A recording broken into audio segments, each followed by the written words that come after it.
Right Abhishek గారు వినపడుతుందామా voice నాది? అభిషేక్ గారు యా రైట్ చూశారు కదా ఈ రోజు అసెంబ్లీ సమావేశాల ఫార్ములా ఈ రేస్ వ్యవహారంపై అసెంబ్లీలో జరిగిన చర్చకు సంబంధించి మీరే చెప్పదలుచుకున్నారు.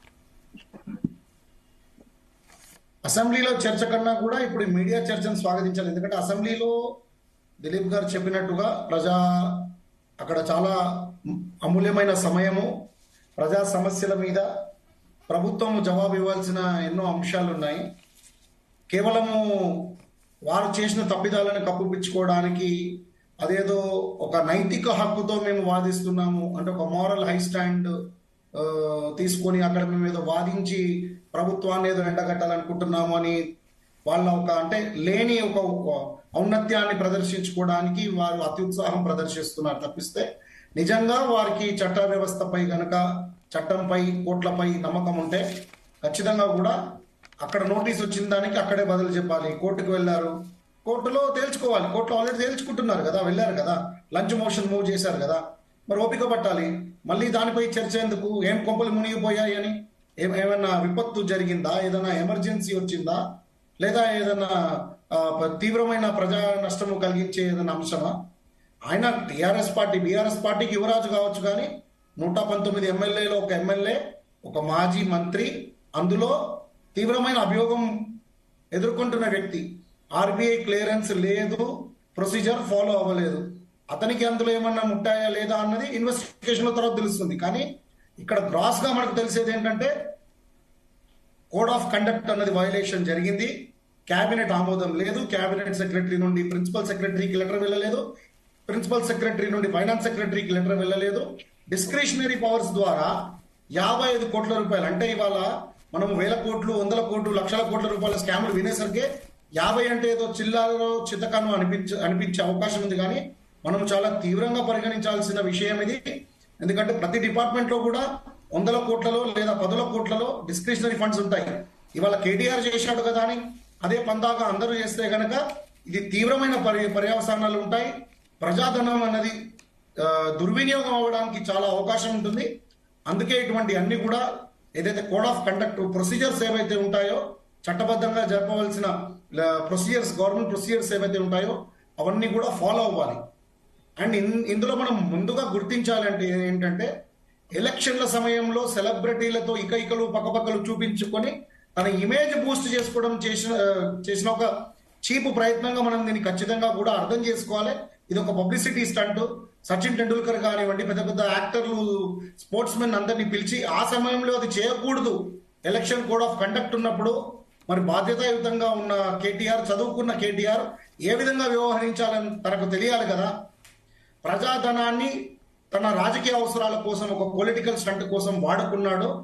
ఆ వాడుకుంది కూడా తొందరలో వైలేషన్స్ చేశారు కాబట్టి చట్టానికి ఎవ్వరూ అతీతులు కాదు. అంటే అభిషేక్ గారు అసలు ఫార్ములా ఈ రేస్ విషయంలో అసలు అవినీతే జరగలేదని కేటీఆర్ అంటున్నారు కదా. అవినీతి జరిగిందా లేదా అన్నది కోర్టు తెలుస్తుంది కదా. ఈయన జడ్జి కాదు కదా, ఆయన ఎమ్మెల్యే పని ఎమ్మెల్యే చేయనివ్వండి.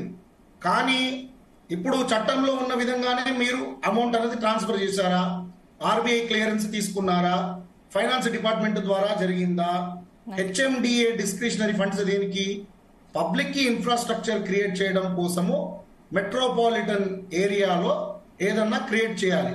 ఇవాళ ఏం క్రియేట్ చేశారు? ఆ ఖైరతాబాద్ ఐమాక్స్ సర్కిల్ ఏం క్రియేట్ చేశారు వీళ్ళు? ఏదన్నా ఇన్ఫ్రాస్ట్రక్చర్ ఉందా? తెలంగాణ ప్రజలకు, హైదరాబాద్ మెట్రోపాలిటన్ ఏరియా ప్రజలకి అవసరం పడే విధంగా ఆ 50 కోట్ల సద్వినియోగం జరిగాయా? ఇవాళ అక్కడ ఏదైనా ఇన్ఫ్రాస్ట్రక్చర్ ఉందా? ఒక వారం రోజులో, ఒక 2 రోజులో, ఒక 3 రోజులో జరిగే ఈవెంట్ కోసము ఇన్ఫ్రాస్ట్రక్చర్ ఫండ్ని ఎలా వాడతారు? ఈవెంట్ ఫండ్కి ఇన్ఫ్రాస్ట్రక్చర్ ఫండ్కి డిఫరెన్స్ లేదా? డిస్క్రిషనరీగా వాడడానికి అదేమన్నా వాళ్ళ సొంత డబ్బులా? ప్రజాధనాన్ని పారదర్శకంగా జవాబుదారీతనంతో వినియోగించాలి.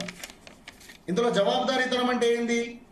సిస్టమ్ ద్వారా తీసుకెళ్ళాలి. సిస్టమ్ ద్వారా తీసుకెళ్లాలంటే క్యాబినెట్ లో చర్చ జరపాలి. జరిపిన క్యాబినెట్ లో చర్చ. సో ఇది ఏంటంటే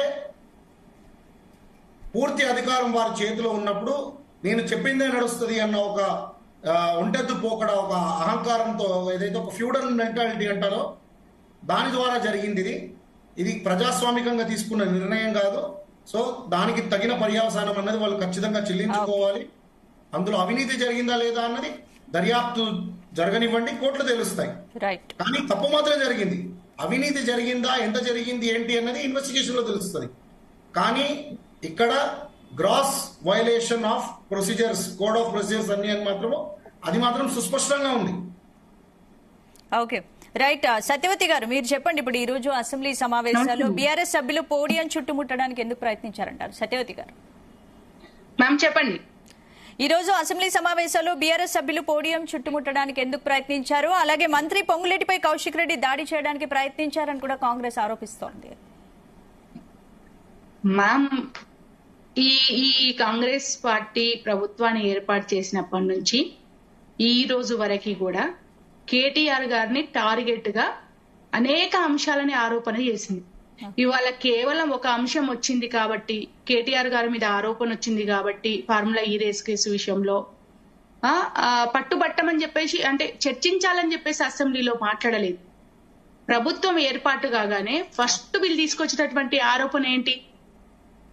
ఫస్ట్ తీసుకొచ్చిన ఆరోపణ ఫోన్ ట్యాపింగ్. ఫోన్ ట్యాపింగ్ ను ఒక 3 నెలల పాటు కొనసాగించారు. ఫోన్ ట్యాప్ చేశారు. వాళ్ళకి ఎలాంటి ఆధారాలు ఈ ప్రభుత్వానికి దొరకలేదు. ప్రజల ముందు చులకనైపోయింది. నెక్స్ట్ ఏం స్టార్ట్ చేసిరు? Farm house, Janwada farm house ను స్టార్ట్ చేశారు. జన్వాడ ఫామ్ హౌస్ లో ఏదో జరిగిపోయింది, ఇంకేదో చేశారు, అక్కడ డ్రగ్స్ పట్టుబడ్డాయి, లేకపోతే పార్టీలు చేసుకుంటున్నారు, పర్మిషన్ లేకుండా పార్టీ అని చెప్పేసి అదొక 1 నెల రోజుల పాటు కొనసాగించారు.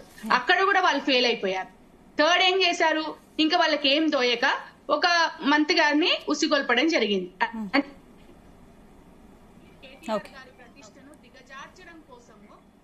చార్చడం కోసము సభ్య సమాజము సిగ్గుపడే విధంగా, తలదించుకునే విధంగా ఒక మంత్రి గారి నోటితో అనరాని మాటలు అనిపించినటువంటి ఈ ప్రభుత్వం. ఆ తర్వాత ఏమైంది? అది కూడా బెడిసి కొట్టింది. తర్వాత ఏం చేశారు?